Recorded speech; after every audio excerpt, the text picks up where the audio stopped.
Sorry అండి అందరికీ కొంచెం క్లారిటీ మిస్ అయింది. రాబోయే వాళ్ళ నుంచి పోస్టర్ అయితే అఫిషియల్ అదేమీ ఫేక్ న్యూస్ కాదు. కాకపోతే ఇన్‌ఫ్లుయెన్సర్ మీట్ అంట. ట్రైలరు, పోస్టర్ లాంచ్ ఈవెంట్ అంటున్నారు. ట్రైలర్ ఈవెంట్ కాదంట. వాళ్ళ టీం వాళ్ళు చెప్తారేమో అప్పుడు దాని గురించి మాట్లాడుకుందాము.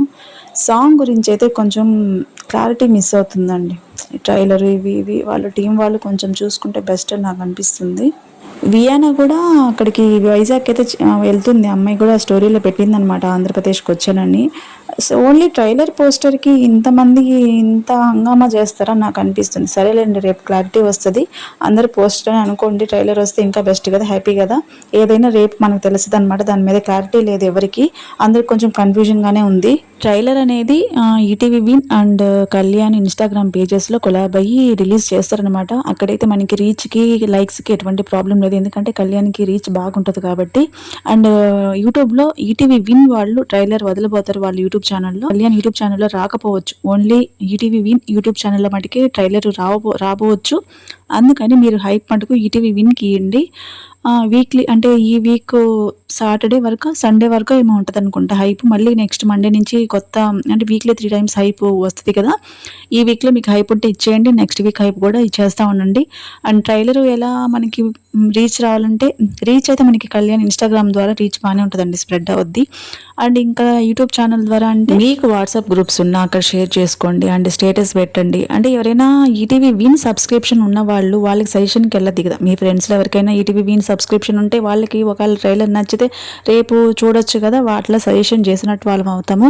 అండ్ ఎవరికైనా ట్రైలర్ నచ్చితే, ఈటీవీ విన్ సబ్స్క్రిప్షన్ కూడా పెద్ద ఇది కాదు కాబట్టి ఒకవేళ నచ్చితే సబ్స్క్రిప్షన్ తీసుకుని మరీ చూస్తారు కదా. అట్లాగా వాట్సాప్ గ్రూపుల్లో కానీ స్టేటస్లో కానీ పెడుతుండండి. ఎస్ఎంలో ఎక్కడైనా ఇన్స్టాగ్రామ్లో ఎవరైనా కూడా కంటెంట్ క్రియేటర్స్ ప్రమోషన్స్ వీడియోస్ చేసినప్పుడు మీరు లైక్ చేయాలా, కామెంట్ చేయాలా, ఇంకా అలా కూడా బస్ క్రియేట్ అవ్వద్ది అండ్ ట్రైలర్కి రీచ్ అనేది పెరగద్ది అనమాట. మీ సపోర్ట్ కూడా లేకపోతే ఓన్లీ కంటెంట్ క్రియేటర్స్ మాత్రమే ట్రైలర్ని పుష్ చేసి ముందుకు తీసుకెళ్ళలేరు కదా. లైక్స్ ద్వారా కూడా మీరు కూడా ముందుకు రీచ్ అయ్యేలాగా చేయాలన్నమాట. కళ్యాణ్ తన యూట్యూబ్ ఛానల్ ఏదైతే నిన్న ఆ ట్రైలర్ అనౌన్స్మెంట్ వీడియో రిలీజ్ చేశాడో, ఆ ఫ్రస్ట్రేషన్ కానీ అంటే ఒక ఫన్ యాంగిల్ లాగా క్రియేట్ చేసి వీడియో వదలడం అనేది బాగా రీచ్ అయింది, బాగా వర్కౌట్ అయింది కూడా. కరెక్ట్గా ఫ్యాన్స్ వైపు నుంచి ఆ ఫ్రస్ట్రేషన్ని, ఆ రోల్ అనేది బాగా ప్లే చేశాడు కళ్యాణ్. అంటాడు కదా, ఏడుకొండలెక్కి తిరుపతి వెంకటేశ్వర స్వామిని చూసినప్పుడు కూడా ఇంత ఆనందం కలగలేదయ్యా అని. నిజంగా ట్రైలర్ చాలా లేట్ అయింది, లేట్ అయినా వచ్చేసింది కాబట్టి నో ప్రాబ్లం. ఇంకా అయిపోయింది కదా, ఇంకా రీజన్స్ ఏమన్నా చెప్తారేమో చూద్దాంలే. కళ్యాణ్వి నేను సుమంత్ గారి వీడియో అండ్ బిగ్ బాస్ అగ్ని పరీక్షకు సంబంధించిన ప్రోమో అండ్ మొన్న ఫ్రస్ట్రేషన్ అది నిన్న ట్రైలర్ గురించి వదిలిన వీడియో కానీ, యాక్టింగ్ అనేది చాలా వేరియేషన్స్లో, చాలా రకాల వేరియేషన్స్, ఎక్స్ప్రెషన్స్ అనేవి బాగా చేస్తున్నాడు. అంటే కళ్యాణ్ ఫస్ట్ ప్రాజెక్ట్ కాబట్టి ఇంతకుముందు అంటే యాక్టింగ్ నేర్చుకున్నా కూడా ఇంకా రాను రాను చేయంగా పర్ఫెక్ట్ అనేది, ఇంకా సూపర్ యాక్టింగ్ అనేది, ఇంకా ప్రొఫెషనల్గా యాక్టింగ్ అనేది బాగా చేస్తాడు. ఫస్ట్ ప్రాజెక్ట్ కాబట్టి చిన్న చిన్న మైనర్ మిస్టేక్స్ అనేవి ఉంటాయి. ముందుగా ఎందుకు చెప్తున్నానంటే, సాంగ్లో అయినా కూడా ఎక్కడైనా చిన్నవి ఎక్స్ప్రెషన్స్ అటు ఇటు అయినా కూడా మన అబ్బాయి కాబట్టి, మన అబ్బాయి ఫస్ట్ ప్రాజెక్ట్ కాబట్టి మనం సపోర్ట్ చేయాల్సిన టైం అనేది వచ్చింది. అందుకని చెప్తున్నా, అంతకుమించి కళ్యాణ్ని తక్కువ చేయాలని కాదు. డీమాన్ సాంగ్ విషయానికి వచ్చేసరికి సాంగ్ ఇది చాలా బాగుందండి. సింగర్ వాయిస్ కానీ and Sameera female singer Sameera పాడినట్టుంది. అండ్ మేల్ వాయిస్ కూడా చాలా బాగుంది. మేల్ వాయిస్ అనేది స్పెషల్గా చాలా బాగుంది. సాంగ్కి హెల్ప్ అయింది కూడా మేల్ వాయిస్ అని నాకు అనిపిస్తుంది. అంటే లంగావాణి సాంగ్ ఇప్పటి వరకు కూడా 1 మిలియన్ కూడా రీచ్ అయినట్లేదు. నేను అప్పుడు కూడా సాంగ్ గురించి మాట్లాడలేదు, ఎందుకంటే అంత గొప్పగా ఏం లేదు సాంగ్. అందులో డీమాన్ యాక్టింగ్ కూడా అంత ఇదిగా లేదు. అంటే డైరెక్టర్గా బట్టి ఉంటుంది కదా సాంగ్ యాక్టింగ్ అనేది, హీరోయిన్ యాక్టింగ్ అనేది డైరెక్టర్ని బట్టి పర్ఫెక్షనిజం అనేది ఉంటుంది అనమాట. కానీ ఈ సాంగ్లో డీమాన్ది కానీ రీతుది కానీ చాలా న్యాచురల్గా యాక్టింగ్ అనేది చాలా అంటే డీమాన్కి ఏం కొత్త కాదులండి, ఇంతకుముందు వెబ్ సిరీస్ చాలా చేస్తున్నాడు, యాక్టింగ్ అనేది కొత్త కాదు. రీతుకి కూడా యాక్టింగ్ అనేది ఏం కొత్త కాదు. కాకపోతే గ్యాప్ వచ్చి ఉంటుంది కదా, ఇప్పుడు డీమాన్కైనా రీతుకైనా చాలా గ్యాప్ వచ్చినట్టుంది యాక్టింగ్లో కూడా. అంటే వాళ్ళు డీప్గా లవ్ చేసుకోవడం, ఇంట్లో వాళ్ళు ఒప్పుకోకపోవడము, అండ్ ఇద్దరు ఇంట్లో నుంచి, అంటే రీతు ఇంట్లో నుంచి వచ్చేయడము అండ్ డీమాన్ కూడా ఇంట్లో నుంచి వచ్చేయడము, ఇద్దరు పెళ్లి చేసుకుందామని డిసైడ్ అవ్వడము. ఇంకా అందరినీ వదిలేసి తను నమ్ముకొని వచ్చింది కాబట్టి, కష్టపడి భార్యని పోషించాలి కాబట్టి కాన్సెప్ట్ అంతా అదే అనమాట. అంటే లవ్ చేసుకోవడం అండ్ ఇంట్లో వాళ్ళు ఒప్పుకోపోయేసరికి పెళ్లి చేసుకోవడం అండ్ తన భార్యని పోషించాలి కాబట్టి కష్టపడి కూలోనాలో చేసి అట్లాగా సాంగ్ అంతా అదే స్టోరీ చూపించారనమాట. అండ్ రీతు యాక్టింగ్ కూడా చాలా న్యాచురల్గా అండ్ గెటప్ కానీ అన్నీ కానీ పర్ఫెక్ట్గా ఉన్నాయి. అన్ని సీన్కి తగ్గట్టు, పరిస్థితులకు తగ్గట్టు అండ్ ఆ స్టోరీ తగ్గట్టు అన్నీ కూడా బాగా సెట్ చేశారనమాట. అంటే ఎక్కడ ఇది ఎక్కువైంది తక్కువైంది మరీ టూ మచ్గా ఉందని నాకు ఎక్కడ అనిపించలేదు. సాంగ్లో ఏదైతే డీమాను అండ్ రీతు, కన్నయ్య, బంగారం అని పిలుచుకునే వర్డ్స్ ఏవైతే ఉన్నాయో అవి చాలా కనెక్టివిటీగా ఉన్నాయి అండ్ చాలా మందికి రిలేట్ కూడా అవుతాయి కదా ఈ జనరేషన్లో న్యూలీ మ్యారీడ్ కపుల్కి అండ్ లవ్ చేసి మ్యారేజ్ చేసుకున్న వాళ్ళకి. అండ్ సాంగ్ కూడా అది చాలా హెల్ప్ అయింది అనమాట. సాంగ్ స్టార్టింగ్లో రీతు నేను వచ్చేసాను ఇంట్లో నుంచి వచ్చేసానని చెప్పి పరిగెత్తుకుంటూ వస్తుంది కదా, నాకు అక్కడ బిగ్ బాస్ హౌస్ గుర్తుకొచ్చింది అనమాట. అంటే బిగ్ బాస్లో కూడా అక్కడ చిన్నపిల్లలాగా పరిగెత్తా ఉండేది కొన్నిసార్లు, అలాగే చైల్డ్ లాగా అనిపించింది అక్కడ పరిగెత్తుకుంటూ వస్తుంటే. ఓవరాల్గా సాంగ్ అంతా కూడా బాగుందనమాట. ఎక్కడ మనకి అంటే అబ్బా ఇంత ఏంది ఇలా ఉంది వల్గర్గా ఉంది అని మనకి ఎక్కడ అనిపించలేదు. నీట్గా ఉంది. కొంచెం న్యూలీ మ్యారీడ్ ఆ కెమిస్ట్రీ అదంతా కూడా ఎక్కడ మనకి ఎబ్బెట్టుగా లేదు, నీట్గానే ఉందన్నమాట. అంటే స్టోరీకి తగ్గట్టు అవసరమైనంత వరకు చేశారు, అంత మించలేదు. అంటే అంత అవసరమని మనకి ఎక్కడ అనిపించలేదు. సాంగ్ చూస్తే బాగానే ఉంది. నాకు సాంగ్లో డీమాన్ కంటే రీతుది బాగా నచ్చింది. రీతు డామినేట్ చేసింది డీమాన్ని. కొంచెం డీమాను పర్ఫార్మెన్స్ కొంచెం రీతు కంటే తక్కువ ఉంది అనిపించింది నాకు. రీతుది బాగా నచ్చింది అనమాట.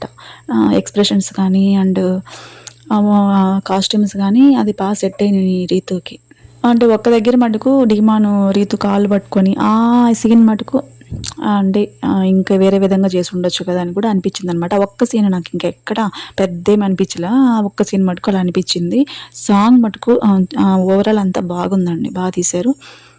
స్టోరీ నార్మల్గా అనిపించిన, రొటీన్ అనిపించిన, క్యాజువల్గా అనిపించిన అది డిఓపి కానీ అండ్ స్క్రీన్ ప్లే కానీ అవన్నీ బాగుంటే ఆటోమేటిక్గా సాంగ్ అనేది హిట్ అవుద్ది. అండ్ మ్యూజిక్ కానీ సింగర్ వాయిస్ కానీ అండ్ వీళ్ళ పర్ఫార్మెన్స్ కానీ అన్నీ సెట్ అయినాయి. తమ్నేల్లో రిస్క్ అని ఎందుకు పెట్టానంటే ప్రొడ్యూసర్ డిమాన్ కాబట్టి, అంటే ఇప్పుడు సంపాదించుకున్నాడు కదా ఇమానియల్ చెప్పినట్టు. నాకు కోపం వచ్చింది డిమాన్ ప్రొడ్యూసర్ అని చెప్పి వినేసరికి. అని నిజంగానే నాకు ఫస్ట్ టైం విన్నప్పుడు కూడా ఇప్పుడే కదా కెరీర్ స్టార్ట్ చేసుకుంటున్నారు, ఇంతలోకి ప్రొడ్యూసర్గా ఎందుకు, అంటే మనీ సంపాదించడం చాలా కష్టం, ఖర్చు పెట్టడం చాలా ఈజీ. తను చాలా కష్టపడి మనీ ఎర్న్ చేసుకుంటాడు కాబట్టి ఏదైనా కూడా కొంచెం చూసి ఫ్యూచర్ని దృష్టిలో పెట్టుకొని నిదానంగా గ్రో చేసుకుంటే బెటర్ నాకు అనిపిస్తుంది. ఒక ఇంటర్వ్యూలో చెప్పాడు 6-7 lakhs అని చెప్పాడు. ఓన్లీ షూటింగ్ ఖర్చులకి 6-7 lakhs అయింది అన్నాడు. 1 million వ్యూస్ దానికి ఏమాత్రానికి రావు. నాకు తెలిసి ఒక 5-6 millions అన్నా వస్తే అట్లా అంటే తనకి ఏమన్నా ఇన్కమ్ అట్లా ఉంటుందేమో నాకు అనిపిస్తుంది. అంటే మినిమం ఒక 5 million వ్యూస్ వచ్చిన సాంగ్కి ప్రాఫిట్ ఉండొచ్చు అని నాకు అనిపిస్తుంది.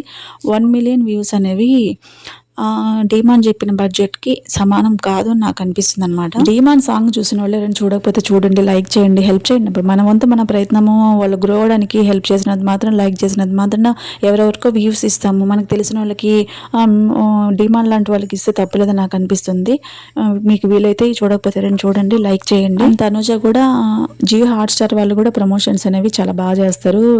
తనుజ కూడా ఈ నెలలో అందరికీ పండగ అనమాట. అందరి సైడ్ నుంచి ప్రమోషన్స్ అండ్ సర్ప్రైజెస్ అనేవి అందరి ఫ్యాన్స్కి ఉంటాయి అన్నమాట. తనుజ కూడా అంటే హాట్స్టార్ వాళ్ళ సైడ్ నుంచి కాకపోయినా టీమ్ సైడ్ నుంచి కూడా తనుజ టీము అండ్ తనుజ కలిపి ప్రమోషన్స్ అనేవి కూడా ఉంటాయి, ఇంటర్వ్యూస్ అనేవి ఉంటాయి అన్నమాట. తనుజ సైడ్ నుంచి కూడా చాలా వరకు మనకి సర్ప్రైజెస్ ఉండబోతాయి. తనుజది ట్రైలర్ రిలీజ్ అయినప్పుడు కూడా మనం దాని గురించి ఇలాగే ప్రమోట్ చేసుకున్నాం, ఎలా ప్రమోట్ చేద్దాం దాని గురించి మాట్లాడుకుందాం అనమాట. ఈ రోజు వీడియో అయితే ఇదండి. ప్లీజ్ ఒక లైక్ అయితే ఇవ్వండి, లైక్ తప్పకుండా చేయండి. థ్యాంక్ యూ సో మచ్ అందరికి. ఫిబ్రవరి షూట్ అయిపోయింది, ఏప్రిల్ 20 షూట్ అయిపోయింది. సో 3 months మేము పడిన కష్టానికి ఈ రోజు మాకు ఈటీవీ ఇంత మంచి ప్లాట్ఫామ్ ఇచ్చింది. ఈటీవీలో స్ట్రీమ్ చేసుకోవడానికి మేము పడిన కష్టం ఎక్కడ వృధా కాకుండా పోయిందని మా ఫీలింగ్. సో అంతే సపోర్ట్ తో మీరు మమ్మల్ని ఈటీవీలో స్ట్రీమ్ అవుతుందని, కథాసుధలో స్ట్రీమ్ అవుతుంది ఖచ్చితంగా ఈటీవీలో. మీరు చూసి ఆనందించి మమ్మల్ని ఆదరిస్తారని కోరుకుంటున్నాను. So Prakash director and DOP, మా మూవీస్ కూడా డిఓపిగా చేశాడు, చాలా మూవీస్ చేశాడు. సో ఫస్ట్ అప్రోచ్ అయింది ఒక సాంగ్ కోసం అప్రోచ్ అయ్యి ఇప్పుడు మీ ముందు ఈ ట్రైలర్ లో వచ్చింది అనమాట. So and after that Shiva back ఇంకో స్టూడెంట్ మా అందరంటే ఇంకో వ్యక్తి ఉన్నారు, ఎవరు మధు, హీరో ఇద్దరు ఉన్నారు. నాతో తిట్లు తిన్నాకుంటారు మధు. మొత్తం ఎవ్రీథింగ్ వాట్ ఎవర్ కోఆర్డినేషన్ కానీ ఆర్టిస్ట్ కానీ ఎవరైనా కోఆర్డినేషన్, నేను ప్రాజెక్ట్ మొత్తం చూసుకునేది మేనేజర్ అనుకోండి Srinivas. This is my team, my young team, team. ప్రతి ఒక్కరికి బ్యాక్ స్టోరీ ఉంటుంది. సో అలా ఇప్పుడు చెప్పేసరికి తెల్లారిపోతుంది. నేను తర్వాత ఇంకో లాంచ్ రోజు చెప్తాం డెఫినెట్లీ. సో ఎలా అనిపించింది ట్రైలర్? మా టీం ఎలా అనిపించింది? అనుకున్నంత గొప్పగా ఉంటుంది చెప్తాను.